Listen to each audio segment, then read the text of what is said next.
అధిక బరువు అనేక సమస్యలకు కారణం. సాహితీ యోగా ఆన్లైన్ క్లాసులో జాయిన్ అవ్వండి. కేరళ నర్సు నిమిషప్రియ కేసులో సంచలన మలుపు తీసుకుంది కేసు.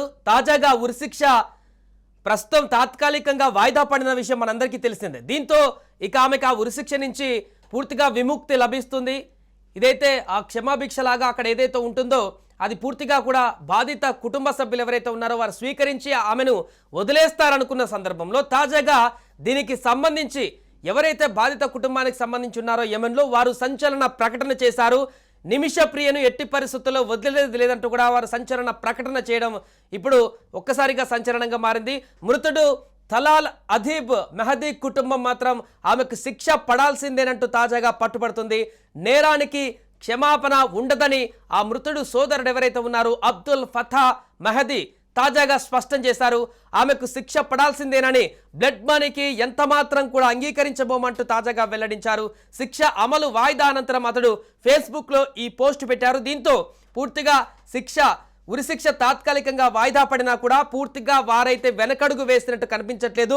మధ్యవర్తిత్వం సయోధ్య కోసం ప్రస్తుతం జరుగుతున్న ప్రయత్నాలు కొత్తవేమీ కాదు, చాలా రోజుల నుంచి కూడా జరుగుతున్నాయి. కానీ చివరి నిమిషంలో ఈ యొక్క ఉరిశిక్ష అనేది కాస్త వాయిదా పడడంతో ఒక సానుకూల సందేశాలు, సానుకూలమైనటువంటి పాజిటివ్ వైబ్రేషన్ మనకు కనిపించింది. ఇక వారు ఒప్పుకున్నారు కావచ్చు, బ్లడ్ మనీకి ఈ శిక్ష నుంచి నిమిషప్రియ బయటపడుతుంది కావచ్చు అని అందరూ అనుకున్నారు. బట్ ఇక్కడ ఊహించని పరిణామం చోటు చేసుకుంది. మాకు ఎలాంటి ఆశ్చర్యాన్ని కలిగించడం లేదన్నారు అబ్దుల్ ఫతా మెహదీ. అలాగే మేము ఎదుర్కొన్నటువంటి ఒత్తిళ్లు మా అభిప్రాయాన్ని మార్చవు, ఈ వాయిదాను మేము ఊహించలేదని కూడా వెల్లడించారు. అంటే ఉరిశిక్ష గంటల ముందు ఆగిపోవడాన్ని వారు ఊహించలేదని కూడా చెప్తున్నారు. సో డబ్బుతో మనిషి ప్రాణానికి వెలకట్టలేం, మాకు న్యాయం దక్కాల్సిందేనంటూ అర్థం వచ్చేలా ఆయన పోస్ట్ చేశారు. అలాగే దోషిని బాధితురాలిగా చిత్రీకరించే ప్రయత్నం చేయవద్దంటూ కూడా వ్యాఖ్యానించారు. ఇదిలా ఉంటే నిమిషకు క్షమాభిక్ష ప్రసాదించే విషయంలో తలాల్ కుటుంబంలో భేదాభిప్రాయాలు వ్యక్తమవుతున్నట్టుగా తాజాగా తెలుస్తుంది. ఈ క్రమంలోనే మత పెద్దల జోక్యం చేసుకున్నట్లుగా కూడా సమాచారం.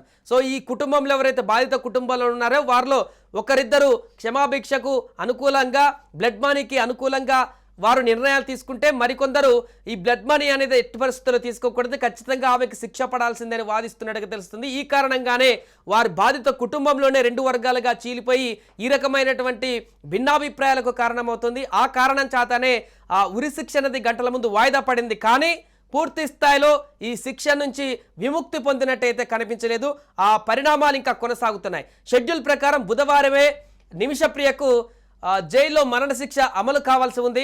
అయితే కేరళకు చెందినటువంటి గ్రాండ్ ముఫ్తీ కాంతాపురం ఎబి అబుబకర్ ముస్లియార్ మరికొందరు మత పెద్దల చొరవతో చర్చలకు తలాల్ అబ్దో కుటుంబం ముందుకు వచ్చింది. దీంతో తదుపరి ఆదేశాలు ఇచ్చేంత దాకా యెమెన్ అధికారులు తాత్కాలికంగా శిక్షను వాయిదా వేసినట్లుగా ప్రకటించారు.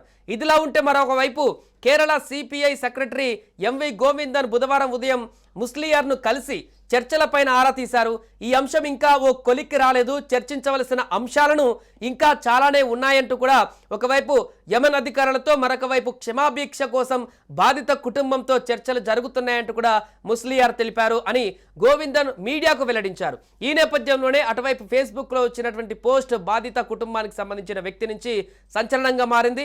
బాధిత కుటుంబానికి $1 మిలియన్ అంటే దాదాపుగా మర కరెన్సీలో 8.6 కోట్ల క్షమాధనాన్ని ఇచ్చేందుకు నిమిషప్రియ కుటుంబం సిద్ధమైంది. ఇందుకు వారు అంగీకరిస్తే నిమిషప్రియకు మరణశిక్ష తప్పే అవకాశం ఉంది. ఈ క్షమాధనాన్ని తీసుకునేలా బాధిత కుటుంబాన్ని ఒప్పించేందుకు మత గురువు కాంతాపురం ఎబి అబుబకర్ ముస్లిమియర్ సంప్రదింపులు జరుపుతున్నారు. ఆ చర్చలు ఎలాంటి ఫలితాన్ని ఇస్తాయి అనేది ఉత్కంఠగా మారింది. ఆ రకమైన చర్చలు ఫలిస్తాయా లేదా అనేది కూడా ప్రశ్నార్థకరంగా మారింది. ఈ నేపథ్యంలోనే తాజాగా బాధిత కుటుంబానికి సంబంధించినటువంటి వ్యక్తి ఎట్టి పరిస్థితుల్లో కూడా నిమిషప్రియను వదిలే ప్రసక్తి లేదు, ఆమె క్షమాభిక్ష పెట్టే ప్రసక్తి లేదు, ఆమెకు ఖచ్చితంగా శిక్ష పడాల్సిందే, ఎన్ని డబ్బులతోనైనా ఒక ప్రాణాన్ని కొనలేరంటూ కూడా ఆయన సంచలన వ్యాఖ్యలు చేస్తూ ఫేస్బుక్ వేదికగా పోస్ట్ చేశారు. దీంతో నిమిషప్రియ శిక్ష నుంచి తప్పించుకునేటువంటి మార్గాలు పూర్తిగా అన్ని కూడా క్లోజ్ అవుతున్నట్టుగా అయితే ప్రస్తుతానికి కనిపిస్తుంది. సుమన్ టీవీలో మీ పర్సనల్ అండ్ బిజినెస్ ప్రమోషన్స్ కోసం కింది నెంబర్కి కాంటాక్ట్ చేయండి.